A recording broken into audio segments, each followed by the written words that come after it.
დიდება და მადლობა ღმერთს, ესე იგი. თქვენ ეს ამბავი შეიძლება ნანახით გქონდათ, შეიძლება პირველად მოისმინეთ. თან ძალიან მნიშვნელოვანია, რომ ეს არის როგორი დიდი სიყვარული ჰქონდა, ესე იგი ამ ადამიანს, რომ არ ერიდებოდა მათთან მისვლას. როგორი დიდი სიყვარული ჰქონდა. თან ჩვენ თუ დავაკვირდით მარტო როგორც იტყვიან, აი მოვალეობას კი არ ასრულებდა, რომ წირვა ჩაეტარებინა და ეზიარებინა ისინი. და ეს ბარძიმი მათ თვალწინ მიეღო, არამედ მათ სახლებში მიდიოდა და ფაქტიურად მათი ოჯახის წევრები ცხოვრობდა. სხვათა შორის აი ძველ დროშიც ასე იყო, რომ დავუშვათ აი ჭირით თუ ვინმე გარდაიცვლებოდა, ყველა ერიდებოდა, რომ რაღაცა მათ დაკრძალოს და ქრისტიანმა იცოდა, რომ მათი დაკრძალვა ერთ-ერთი ქრისტიანული მოვალეობა იყო და ესე იგი ქრისტიანები აქ საუბარი კი არ არის სასულიერო პირებზე მხოლოდ, არამედ უბრალო ქრისტიანები არერიდებოდნენ, რომ ესე იგი მისულიყვნენ და მათი ცხედრები დაეკრძალათ ისე როგორც ქრისტიანს შეშვენის. და ეს იქიდანაც არის გამომდინარე, რომ ქრისტიანს სწამს სულის უკდავებას სწამს და იცის, რომ ამ წუთის სოფელში დროებით არის და არერიდება. აი თუნდაც აი ამ ბოლო პერიოდში 4-5 წელი კი გავიდა დაახლოებით ვირუსი როდესაც იყო, აქაც ესე იყო. სასულიერო პირები არერიდებოდნენ, რომ მისულიყვნენ, დავუშვათ კოვიდით გარდაცვლილი ადამიანის ოჯახში თუ ამ სნეულებით დაავადებულთა საზიარებლად არერიდებოდნენ, რომ მათთან მისულიყვნენ და რაღაცა ეს ნუგეში მოეკლოთ მათთვის. ეგეთი შემთხვევა მე არ გამიგია, რომ ვინმე დავუშვათ საზიარებელი ყოფილიყოს და მღვდელს თავი შეეკავებინოს იმის გამო, რომ მას ვირუსი აქვს. პირიქით ჩვეულებრივად ხდებოდა სასულიერო პირების მისვლა, ესე იგი და საინტერესო კიდე ის არის, რომ მათგან არ მომხდარა, დავუშვათ თუ რომელიმე დაავადდა, არ მომხდარა იმ შემთხვევაში დაავადება, რომ უშუალოდ რო იცი, რომ სნეულია ადამიანი და მიდიხარ იმისათვის, რომ ანუგეშო. და მომხდარა შემთხვევები, რომ სულაც ისე, რომ ეგეთი რამე ახლო წარსულში არ ყოფილა, საიდან შეხვდა ეგ ვირუსი ვერ გაიგებ. მაგრამ მე უშუალოდ რო იცი, რომ შეიძლება იქ ის ვირუსი შეხვდეს, იქ არ ყოფილა ეგეთი შემთხვევები. ეს საოცარი ამბავია, ესე იგი. და მეორე კიდე ის არის მთავარი, რომ რასაც გაურბიხარ ადამიანის ზუსტად ის ხდება. ერთ-ერთი წმინდანი ამბობდა ამას, რომ თუ არ ვწდები წმინდა იოსების სიხასტი, ეხლა მე შეიძლება მეშლება, მაგრამ მის ცხოვრებაში ვიზეც მევყვები. შეიძლება არის წმინდა იოსების სიხასტი, მე უბრალოდ ეხლა აღარ მახსოვს. იყო ის, რომ ათონის მთაზე რომ მივიდა, ესე იგი წყლულები უჩნდებოდა და მან ასეთი რამ გააკეთა, ანუ მთელ ტანზე ესე იგი წყლულები ჰქონდა და კი არ უფრთხილდებოდა თავის თავს, არამედ ძიმე ტომარა მოიგდო ზურგზე და ასე დადიოდა ათონის მთაზე და ეხლა რა ხდებოდა ეს წყლულები, ხო ეხახუნებოდა ეს ტომარა ზურგზე. ისე იყო, რომ მე სკდებოდა ეს წყლულები, ის რაც შესამოსელი ჰქონდა, ის სიცხე იჟღინთებოდა ამით, მე იმ სიცხეში ეს შრებოდა, ესეც ხმებოდა, ესეც კიდე ზემოდან ეხახუნებოდა. და ასე ატარებდა და ისე განიკურნა, რომ გზაში, რომ ვერ გაიგო, როგორ მოხდა ეს. და იქ თქვა მან ასეთი სიტყვები, რომ სიკვდილიო გაგირბის მაშინ, როდესაც შენ მისდევ. და როდესაც შენ გაურბიხარ, სიკვდილი მაშინ შენ მოგდევს. და რა თქმა უნდა, აქ ახლა ეს რწმენის რწმენის საკითხები არის და ჩვენ ეგ იმას არ ნიშნავს, რომ ადამიანმა წამალი უგულებელყოს. ეგ მაგას არ ნიშნავს, მაგრამ ვიღაცას აქვს იმხელა რწმენა, რომ წამალი უგულებელყოს, მაგრამ ჩვენ წამალი უნდა მივიღოთ, ესე ჩვენი სიმდაბლის მაჩვენებელია. ჩვენ არა გვაქვს ესეთი რწმენა, თუმცა ყოფილა სხვა ასეთი შემთხვევაც, რომ ერთი ბერი იმასაც ხათა შორის პაისი ერქვა, ოღონდ ეს პაისი არ არის ფართოდ რომ არის ცნობილი. სხვა არის.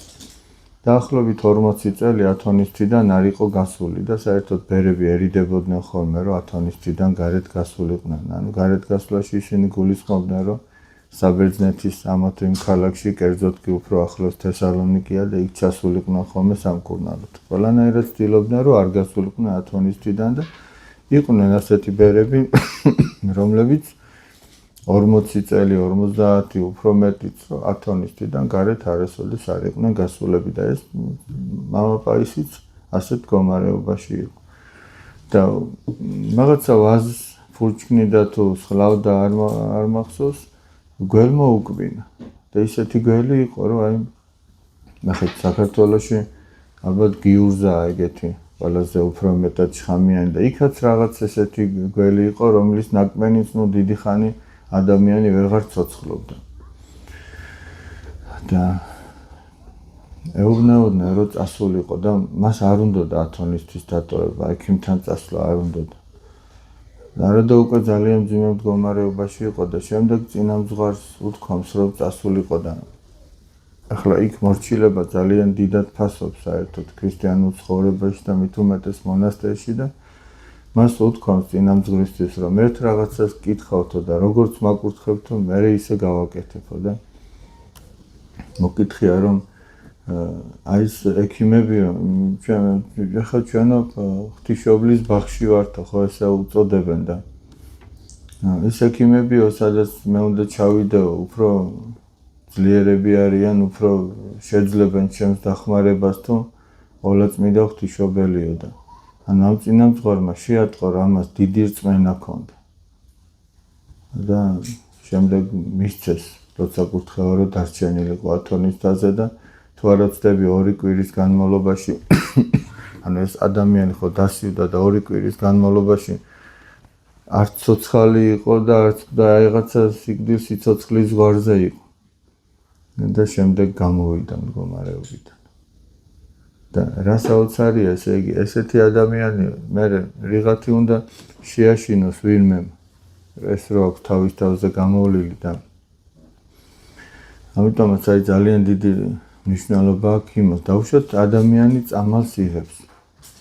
იმ წამალსაც რომ იღებ, უნდა გქონდეს იმედი ღვთისა და არა იმ წამლის. ექიმთანაც რომ მიდიხარ, პირველ რიგში ადამიანს ღვთის იმედი უნდა გქონდეს და არა ექიმის. და ექიმსაც უნდა გქონდეს იმედი ღვთისა და არა საკუთარი ხელმარჯვეობისა თუ რაღაცა თეორიული ცოდნისა. და თუ ერთიც და მეორეც ასეთი დამოკიდებულებით არის, მაშინ იგი ღმერთი ჩაერევა და ორიდან ერთიც რო იყოს ასეთი განწყობით, იქაც ღვთისმადლი იმოქმედებს. მაგრამ თუ ექიმი თავის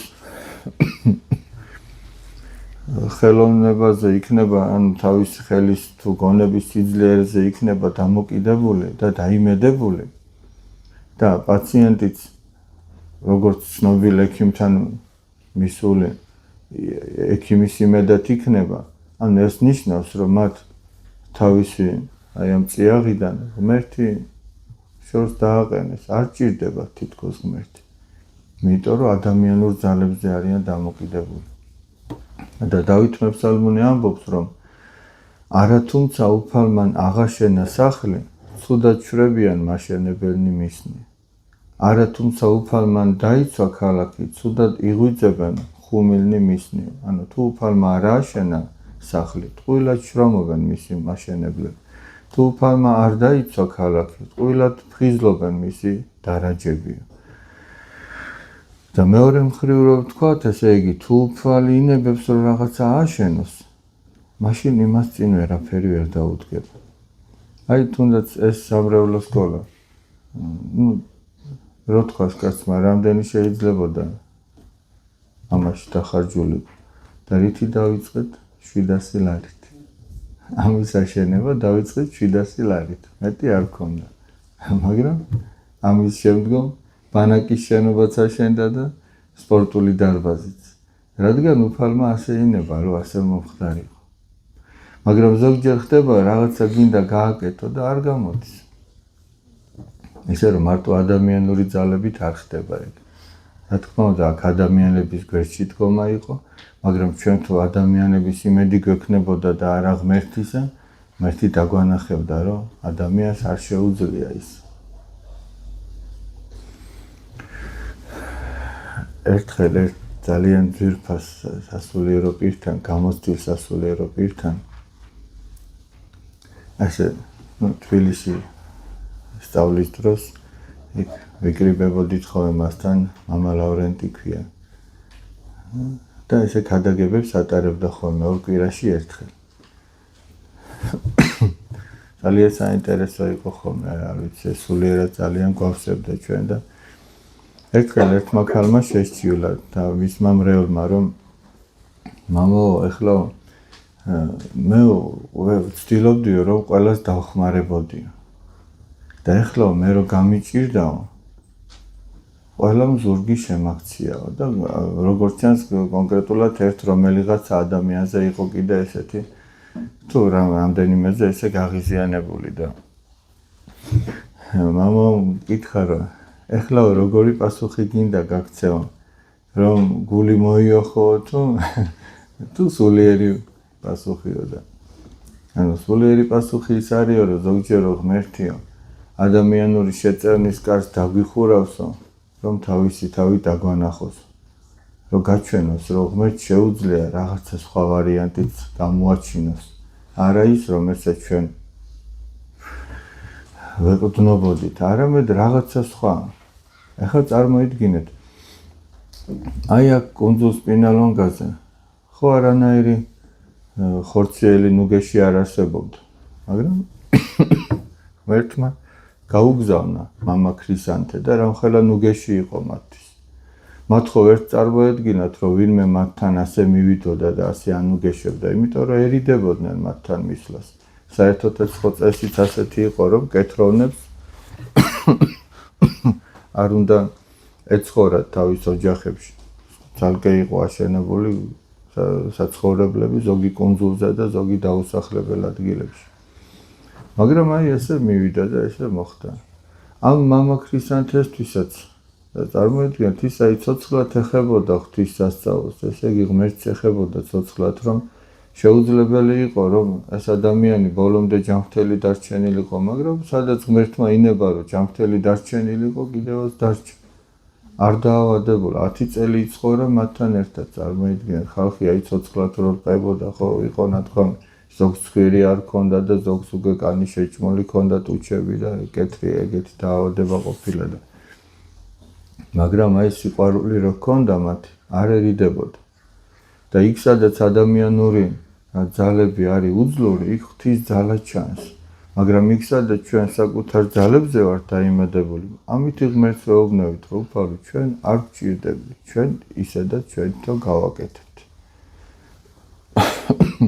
ბაგან ამბობს დავით მეფსალმონე იყავ უფალო წყალობა ისენი ჩვენზე და ვითარცა ჩვენ შენ გესავთ ამდენადაც გვაქვს შენი იმედი იმდენად იყო შენი წყალობა ჩვენზე ეხლა ეს შესავალი რატომ გავუკეთებ კვირა დღე რომ დადგება ეს არის ეწოდება განრღვეულის კვირა აღდგომიდან მეოთხე კვირა არის განრღვეულის კვირა და წმინდა ივანე ღვთისმეტყველის სახარებაში მოთხრობილია ამბავი კაცზე რომელიც 38 წელი იტანჯებოდა აი პარალიზებული იყო ვერ მოძრაობდა იქ იყო იერუსალიმში ცხოვართა საბანელი ცხოვართა საბანელთან იყო ტბა და ეხლა ეს ცხოვართა საბანელი რას ნიშნავს თქვენ იცით რომ ძველ აღთქმაში სისხლიანი მსხვერპლს შეწირო იყო და ცხარი უნდა შეეწირათ თუ სხვა რაღაც ჯერ გამბანდნენ სუფ გაასუფთავებდნენ და ეს საბანელი იყო, რომელსაც ერქვა ბითესდა. და აქ წელიწადში ერთხელ აღესრულებოდა ასეთი სასწაული, როგორც מחარებელი მოგვითხრობს, რომ ანგელოზი ჩადიოდა ამ წყალში წელიწადში ერთხელ და ამღვრევდა ამ წყალს. და იმ ამღვრეულ წყალში ვინც პირველი ჩადიოდა, იკურნებოდა. ახლა თქვენ წარმოიდგინეთ, გორში რო ასეთი რამე იყოს, იმის გარშემო რამდენი ხალხი იქნებოდა რა, თან მე როგორი იქნებოდა, რომ აი პირველი ის ჩასულიყო. ხო ახლა მე ვერავის ვერ მოსთხოვ, როგორც იტყვიან გმირობას, რომ ადგეს და ყოველთვის ხვას დაუთმოს, ხო, ამიტომ ვიღაცას იმდენად უჭირს უკვე ის ავადმყოფო საბანელის რიგში კი არა, აფთიაქის რიგში რა ხდება ხოლმე, ესე იგი, რომ ვიღაცამ წინ უნდა გადაასწროს, გადმოასწროს, ეჩქარება, ყველას ეჩქარა, ხა ვისაც მე უნდა გადავასწრო, იმას არ ეჩქარება. და მოვიდა იმის რიგი და ამოისუნთქა შვები და ახლა კიდე ვიღაცა ჩაუხდა წინ. ასე იყო ამ ტბის გარშემო უამრავისნეული ადამიანი იყო და მათ შორის იყო ერთ-ერთი კაცი, რომელიც ახლა იმედზე რატო დავიწყე საუბარი, რომელიც ესე იგი გამბლადაცემულია, ვერ მოძრაობს. ვიღაცას თუ სიტყვაზე თავის ტკივა, ის მოძრაობს და გაიქცევა და პირველი ჩახდება. ვიღაცას ფეხის ტკივა, ხელით მაინც მიბობდება. ამას არც ფეხი არ აქვს ჯანზე და არც ხელი და 38 წელი. და ეს კაცი ამ საბანელთან წევს და მაცხოვარი მიდის მასთან. ეკითხება, რომ გინდა რომ განიკურნოვო. და კაცი პასუხობს, უფალო, მეო კაცი არ ამყავსო, რომ წყალი რო აიმღვრესო, მიმიყვანოს და ჩამაგდოს. სანამ მე მივდივარ, სხვა ჩადის და იკურნება. მაგრამ საოცარი რა არის, იცით? ხო იცის, რომ აი 37-ეთ რომ მივიდა. და ეგრე მოხდა, 38-ეთაც რომ მიდის. რის იმედად მიდის? აი ადამიანური იმედი აქ არსებობს, ხო გამორიცხულია, ხო ყოველად შეუძლებელია ადამიანური ლოგიკით რომ იმსჯელო, ეს კაცი ამ კაცმა ვინმე ჩაასწროს იქ. ან ამდენ ათეულ ადამიანში და ვინიც ის იქნება ასეულშიც, ახლა კარგი ერთმა თუ დაუთმა, ორმა და 90-მა, ყველა დაუთმობს. აბა რიღასთვის მივიდნენ თუ უნდა დაუთმო, ხო? და ამიტომ აი რო შეხედო ესე ადამიანური თვალით, გამოსავალი არ არსებობს ამ კაცისთვის. მაგრამ იქ სადაც ადამიანისთვის არ არის გამოსავალი, კაცმა უნდა იფიქროს, რომ ნუ თუ ღმერთიც ეგეთი შეზღუდულია გონებრივად, რომ მე რომ ვფიქრობ, იმის მეც ისიც ვერ ფიქრობს. რატო ვამბობ ამას, რომ ზოგჯერ ჩვენი გონების და ლოგიკური აზროვნების კვალობაზე ვფიქრობთ, რომ ჩიხში ვარ შესული და იქ გამოსავალი აღარ არის. მაგრამ ეგ ვისთვის არ არის გამოსავალი. ეგ ჩვენთვის არ არის გამოსავალი. მაგრამ ღმერთმა, რომელმაც ამდენი მილიარდი გონება შექმნა, იმისთვისაც არ არის გამოსავალი. აი ამაზე უნდა ვიფიქროთ, რომ ჩვენ იმედი მოგვეცეს და იმედი არ დავკარგოთ, ესე იგი. და ჩვენი იმედი არ იყოს დაფუძნებული მხოლოდ იმაზე, რომ ადამიანი რას მოიფიქრებს. იმიტომ რომ სამყაროს შემოქმედი ღმერთი ჩვენ პატარა თავში ხო ვერ ეტევა, ხო ვერ ფიქრობთ ჩვენ იმდენს, რამდენსაც ღმერთი ფიქრობს. ამიტომაც ყოველთვის იმედი უნდა გქონდეს. მერე საინტერესო რა ხდება. ამ კაცს ეუბნეო, აიღეო, ადექიო, აიღე შენი სარეცელი და წადი. და ეს კაცი სრულიად ჯანმრთელი მიდის. ერთი საინტერესო რამ არის კიდევ, რომ ამაზე ჩვენ კვირასაც ვისაუბრებთ, მაგრამ აქ უფრო დრო არის ხოლმე ამის საუბრისა, კვირას მაინც გადაღლილები არიან ადამიანები წირვის მერე. ესე იგი, ამ ადამიანს ერთი კაციც არ აყავს გვერდში მდგომი. სოლომონ ბრძენი ამბობს, მდიდარსო ბევრი მეგობარი ყავს და ღარიბ ღატაკიო თავის ძმებსაც კი ეჯავრებათ. თავის დროზე ვინიც ის ამ კაცს რამდენი გვერდში მდგომი ყავდა. მაგრამ აი რო გაუჭირდა, ამ გაჭირებამ გამოაჩინა ნამდვილად ყავდა ვინმე გვერდში მდგომი თუ არა. იმიტომ რომ ამ კაცის დამნაირი ადამიანების გვერდში დგომა მოითხოვდა დიდ სიყვარულს, თავგანწირვას. აი როგორი თავგანწირვა ქონდა მამა ქრისანთეს სპინალონგას კუნძულზე რომ მივიდა იმ კეთროვნებთან. და აი ეგეთი მონდომება უნდა ჰქონდეს ადამიანს, რომ აი ასეთ კაცს გვერდში დაუდგეს და არასოდეს არ მიატოვოს. ეს ხო სრულიად უანგარო გვერდში დგომა არის, ეგეთ ადამიანს რო ვინმე გვერდში უდგას. თორე ქართული სიმღერა როა ღარიბი და მოწყენილი ვის რა თუნდაოთ, რაღაც ეგეთი თემურ თათარაშვილის სიმღერა იყო ადრე რაღაც. ღარიბი და მოწყენილი ვის რა თუნდაოთ. და ეხლა მხიარული და მდიდარი და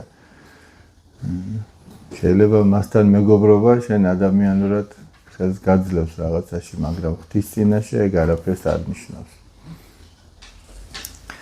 საინტერესოა კიდე ამ კაცს რას ეუბნება უფალი, რომ განიკურნა, ეუბნება წადი და აღარ შესწოდო, რომ უარესი არ დაგემართოს. ეხლა ამ სიტყვებიდან თქვენ ატყობთ, რომ ესე იგი მისი ეს ნეულება მისი ცოდიდან გამომდინარეობდა. როგორად მოცხარი არ ეთყოდა, აღარ შესწოდო, რათა უარესი არ დაგემართოს. ამას ეხლა ყველას ხო არ ეუბნება. აი მაგალითად დაბადებიდან ბრმა რომ განკურნა, მოციქულები ეკითხებიან უფალო, ვინ შესწოდა, მან შესწოდა თუ მისმა მშობლებმა, რომ ეს ბრმა დაიბადა.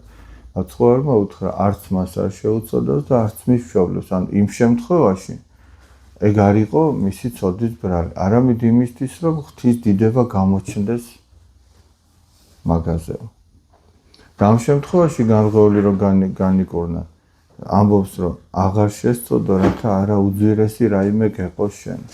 ეხლა ერთი შეხედვით რომ შეხედო, აი როგორი იმედიანი კაცია რა, რომ ესე იგი ამდენი წელი მიდის და მაინც მიდის და არ მოიშლის. ჩვენ ზოგჯერ ვართ რომ 38 წელი კი არა, აი 38 წუთი რომ ელოდები რაღაცას და არ კეთდება ისე როგორც შენ გემოზე რომ გამოვიდეს, იმედს კარგავს კაცს.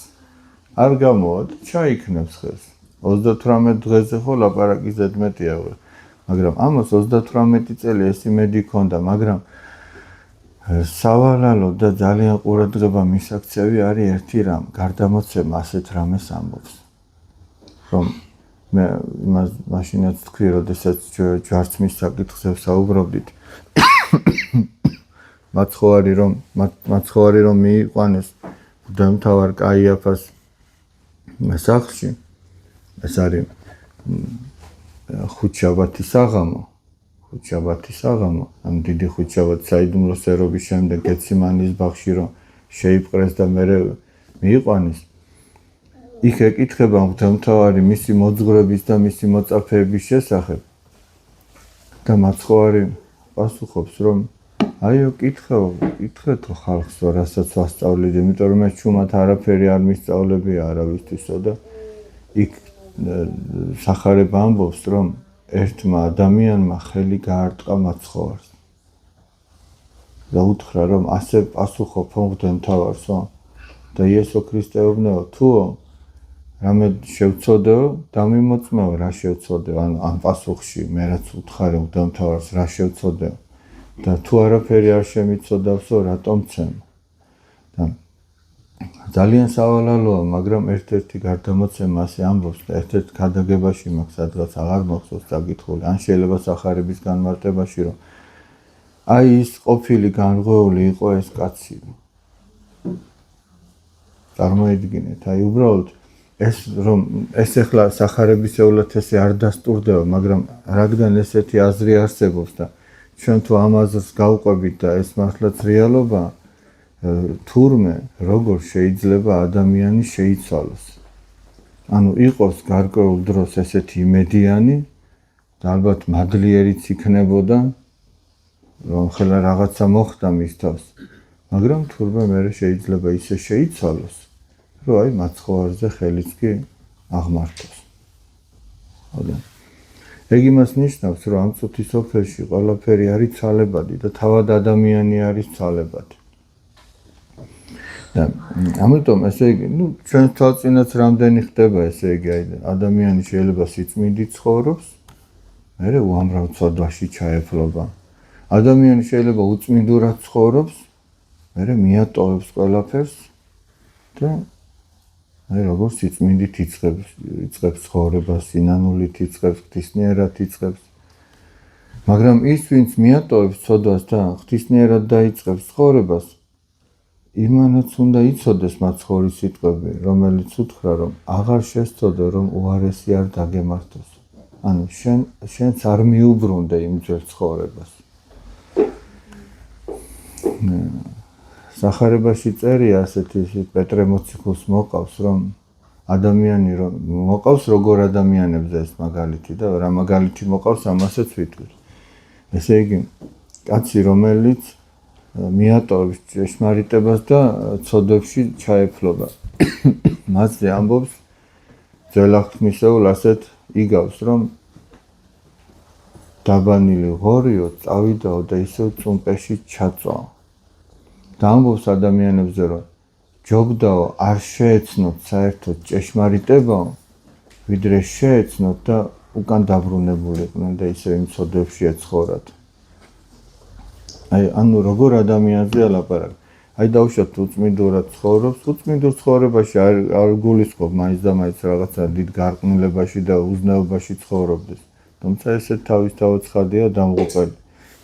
არამედ უღმერთოდ ცხოვრობდეს.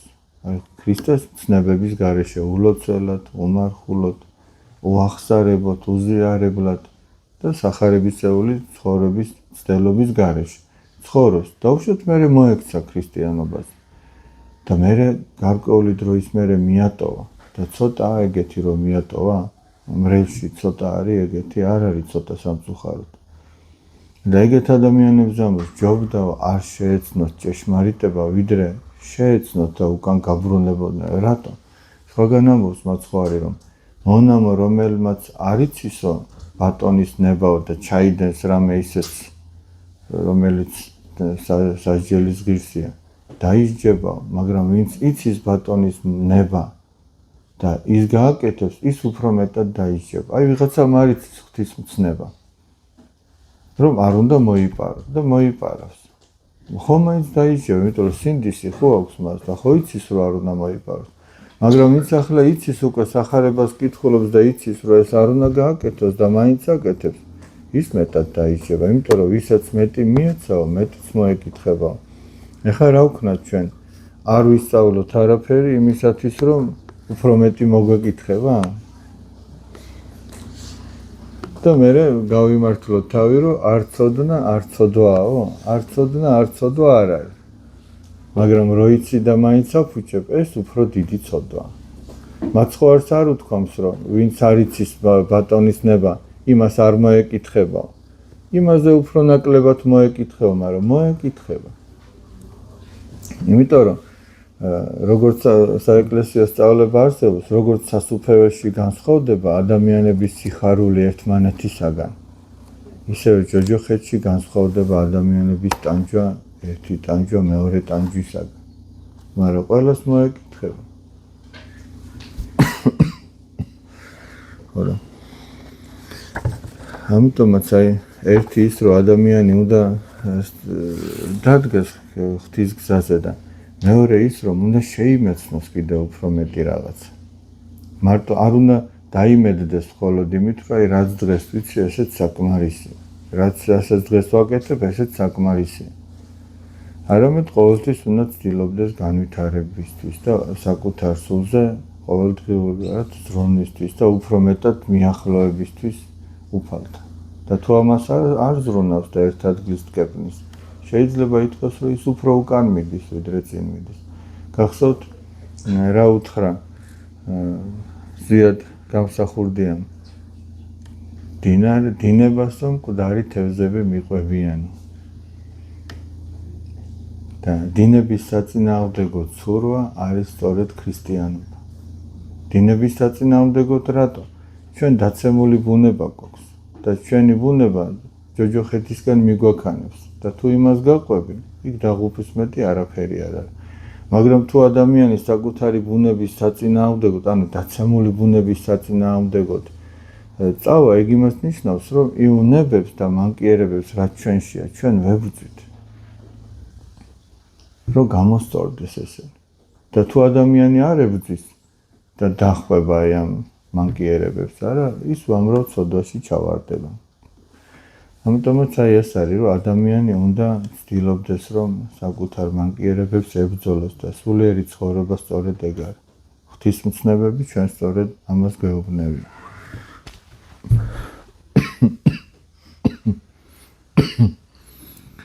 კარგით, მოდი ეს შეკითხვებია, თუ ახსარება?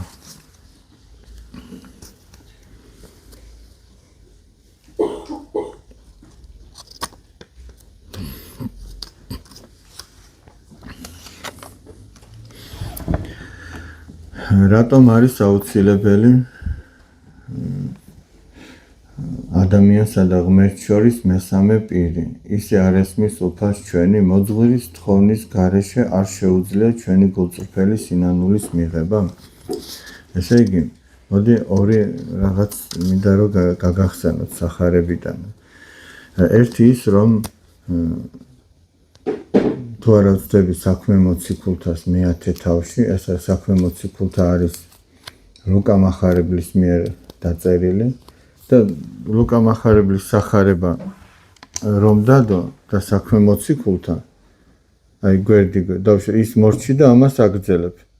ნახავ, რომ ერთი მთლიანობა, ანუ სადაც ის რჩება, ანუ კერძოდ იქ რომ უფალი ზეცა დამაღლდა ელეონის თვიდან, საქმე მოციქულთა სწორედ აქედან გრძელდება. როზეცა დამაღლებულ უფალს უყურებენ მოციქულები და იქ ანგელოზები გამოეცხადებიან და ეტყვიან, რომ რატომ უყურებთ ასე ზეცა დაღმავალ უფალს, ის როგორც ამაღლდა, ისევ დაბრუნდება, ანუ მეორედ მოსვლის თაობაზეა წინასწარ მეტყველება. და საქმე მოციქულთას მე-10 თავში არის საუბარი კორნელიოს ასის თავზე. ეს იყო რომაული ერთ-ერთი პოლკის თავარი, უფროსი. და არ იყო ეს ქრისტიანი კაცი, თუმცა კეთილგანწყობილი იყო ქრისტიანობის მიმართ. და ის ლოცულობდა, წერია რომ შუადღის 3 საათამდე არაფერს არ ჭამდა, მარხულობდა და მოკლედ ასე და ღმერთს ევედრებოდა ალბათ, როგორც ჩანს იქიდან, რომ ჭეშმარიტება ეპოვა. და მას გამოეცხადება ანგელოზი. და ახლა ანგელოზს არ შეუძლია რომ უთხრას რა არის ჭეშმარიტება? ხო შეუძლია რომ უთხრას. მაგრამ ნახეთ ანგელოზი რას ეუბნება? წადიო, გაგზავნეო კაცებიო იოპეში, სოგან იაფო წერია. იქ არის მოციქული პეტრე, ერთ-ერთ კაცთან, რომელსაც სვიმონი ჰქვია, მეტყავე სვიმონთან არის დარჩენილი, რჩება და მოუწოდე მას. მოუხმე, რომ მოვიდეს და ჭეშმარიტება გასწავლოთ. ახლა რატო ეუბნება ამას? ანუ რა საჭიროა იქ მოძღვარი? მაშინ ანგელოზი გამოეცხადა და ანგელოზი უკეთ არ ეტყოდა ღვთის შესახებ ვიდრე ადამიანი. მაგრამ წმინდა იოანე ოქროპირი ამ ადგილის განმარტების დროს ასეთ რამეს ამბობს. ანგელოზი უხილავია. სხვა დროს რომ ეშმაკს ანგელოზობა დაეჩემებინაო. რას გაიგებდა ადამიანი, ვინ ელაპარაკება, ანგელოზი თუ ეშმაკი? ამიტომაც ეკლესიაში საჭიროა ადამიანს მოძღვარი ყავდეს. ეს ღვთისაგან არის და ღმერთმა არ დაადგინა მოციქულები და უთხრა, რომ თქვენო გაძლევთ სასუფეველის გასაღებსო. ვისაც თქვენ მიუტევებთ მიწაზე, მიტევებული იქნება ზეცაში. ვისაც თქვენ არ მიუტევთ, არ იქნება მიტევებული ზეცაში. უფალს განაარესმის ჩვენ. უფალს ისედაც ეს მოძღვარი ადამიანს ეხმარება უფალთან სწორ ურთიერთობაში. მოძღვრის მაგალითი ვინ არის? წმინდა იოანე ნათლისმცემელი, რომელიც მიანიშნებს უფლისკენ, აი ტარიგი ღვთისა, რომელმან აღიხვნეს ცოდვანი სოფლისან. ის კი არ ამბობს, რომ მე ვარ ის, არამედ ამბობს, რომ აი ვისთანაც უნდა მიხვიდეთ, აი ვინც მოგიტევებს. მოძღვრის მოვალეობაც ეგ არის. ადამიანი თავის თავთან კი არ მიიყვანოს, არამედ ქრისტესთან მიიყვანოს. მე ახლა ამდენი ხანი სახარებიდან და ქრისტეს მცნებებიდან ვამბობ რაღაცას. მე ხო არ ვამბობ ჩემ მოგონილ წესებს, ხო არ ვამბობ რაღაცას. მე ვამბობ იმას, რაც უფალმა თქვა. მე ეს უნდა მოვიტანო თქვენამდე. თქვენ აი ამ ნათქვამიდან, აი ქრისტეს სიტყვებიდან უნდა გაიგოთ როგორი რა არის ქრისტიანობა, როგორია ქრისტე, როგორი უნდა ცხოვრობდეს ქრისტიანი. თორემ აქ მღვდელი კი არ არის მთავარი. მთავარი თქვენ ახართ და მთავარი ქრისტეა. მაგრამ ქრისტემ გაგზავნა თავისი მოწაფეები, ხო, რომ ადამიანის ნებისთვის ქრისტიანობა ესწავლებინათ.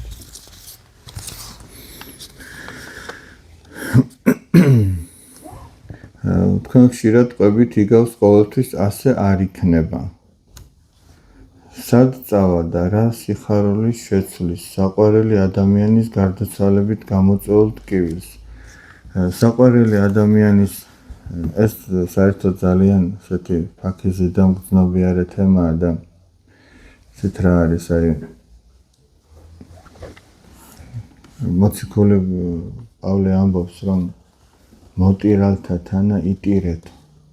როდესაც ადამიანი წუხს თავის საყვარელი ადამიანის გამო, აი ხდება ხოლმე სამწუხაროდ ესეთი შემთხვევები, რომ დავუშვათ ვიღაცას გარდაეცვლება საყვარელი ადამიანი და ჩვენ არ ვიცი, შეიძლება ჩვენი თავიც ამოვიცნოთ თამაში, მივდივართ და ვეუბნებით, რომ ის ასე კარგად იქნება, ისე კარგად იქნება, ის გადარჩება, ცხონდება და თითქოს ესე იგი რაც მოხდა და ამას როს ტკივა, უფრო უნდა უხაროდეს, ვიდრე უნდა ტკიოდეს, გესმით და ესეც არასწორი დამოკიდებულება იმ დროს ჯობია არაფერი არ უთხრა. იმ ადამიანს ტკივილი აქვს. თუმცა არც ის არ ვარგა, რომ ჩვენ მივდივართ და ეს რა დაგვემართა და რა გვეშველება და ვირიქით უნდა შეაგულიანო, იმედიანად უნდა იმედით უნდა აღავსო ის ადამიანი და მასთან ერთად რომ იზიარებდა რომ ტკივა, ეგეც უკვე ნუგეშია მისთვის. და ძალიან ძნელია რომ და არც უნდა აიღო კაცმა შენს თავზე ის რომ ვიღაცას ესე რაღაცები ახსნა განმარტებები დაუწყო. ვერ გაიგებს ის მაგ დროს. ერიკით უნდა თანაუგრძნო რომ რაღაცა ეს გადაიტანოს. ხომ სიმძიმეა. თუმცა მინდა ვთქვა რომ ადამიანები რომლებიც ღვთისმიერად ცხოვრობენ უფრო იმედიანად განაარსტკივათ. ეხლა ვის არ ეტკინება სიტყვაზე ვამბობ შვილის თუ მეუღლის თუ მშობლის გარდაცვალება არა დედმამიშვილისა როგორ არსტკივათ ადამიანი ხარ და უნდა გეტკინოს სხვანაირად თუ არ გიყვარს და გულგრილი ხარ არ გეტკინება მაგრამ ის ხორცელი განშორება როგორ არ გეტკინება გეტკინება მაგრამ მე ასეთი რამე შემიმჩნევია რომ მორწმუნე ადამიანი უფრო იმედიანად არის რაღაცნაირად და ურწმუნო ადამიანისთვის ეს რაც უფრო მეტია ურწმუნოება მით უფრო მეტია ტრაგიზმი რაც უფრო მეტია რწმენა მით უფრო რაღაც ამ ტკივილთან ერთად იმედიც აქვს აი მე შემიმჩნევია არ ვიცი შეიძლება თქვენ შეგიმჩნევიათ ან იფიქრიათ ამაზე მაგრამ აი მე ამას არაერთხელ შევხედრიოთ ახლა ჩვენ სასულიერო პირები გინდა თუ არ გინდა გიწევს რომ იმ ტკივილის დროს იქ იყო სადაც ეს ტკივილია და ახლა რო დააკვირდა სასულიერო პირთან უფრო მეტი ამისთვის მოდიან ხო იქ ვიღაცას ოჯახში პრობლემა აქვს თუ იქ ვიღაცას გარდაეცვალა თუ ავადმყოფი ყავს გარდაცვალების პირას არის თუ სულ ესეთი რაღაცა აი ძირითადად რა თქმა უნდა სასიხარულო ამბებიც არსებობს მაგრამ აი ძირითადად ვამბობ და გიწევს რაღაცა პატარა გამოცდილება გიგროვდება გინდა თუ არ გინდა და აი ამას მე შევხედრება რომ უფრო იმედიანად არიან ისინი ვისაც უფრო მეტი აქვს რწმენა ჩვენ უნდა გვწამდეს რომ ადამიანები კი არ კვდებიან არამედ გარდაიცვლებიან და ჩვენ უნდა გვწამდეს რომ როგორც ხორციელად რაღაცით ვანუგეშებდით ისე უფრო მეტად ჩვენი ლოცვით და ღვთისმიერი ცხოვრებით მათ სულებს ვანუგეშებთ და თუ ეს რწმენა გაქვს მაშინ კავშირი არ წყდება ჩვენსა და მათ შორის არ წყდება და ჩვენს მიერ გაკეთებული თუნდაც აი მოწყალება მის სახელზე თუ ის გადახდილი პანაშვიდი თუ წირვაში მოხსენიება მათ სულებს ანუგეშებს და რო იცი რომ ამითი რაღაცას ანუგეშებ ეს ხო შენთვისაც ნუგეშია რომ იცი რომ შენ საყვარელ ადამიანს რაღაცით შეეწევი და ანუგეშებ თუმცა კიდევ ერთხელ ამბობ, ძალიან ფაქიზეა ამ თემაზე საუბარი და ადამიანური სიტყვები ხშირ შემთხვევაში არის სრულიად უძლური ხოლმე. ამიტომაც თუ დააკვირდებით, იქ ფსალმუნი იკითხება. ფსალმუნი კიდევ სულიწმინდის მიერ არის დაწერილი. და ეს ფსალმუნის სიტყვები ანუგეშებს გარდაცვლილსაც და ანუგეშებს თავად ჭირის უფალსაც. და რის უფლის სიტყვები?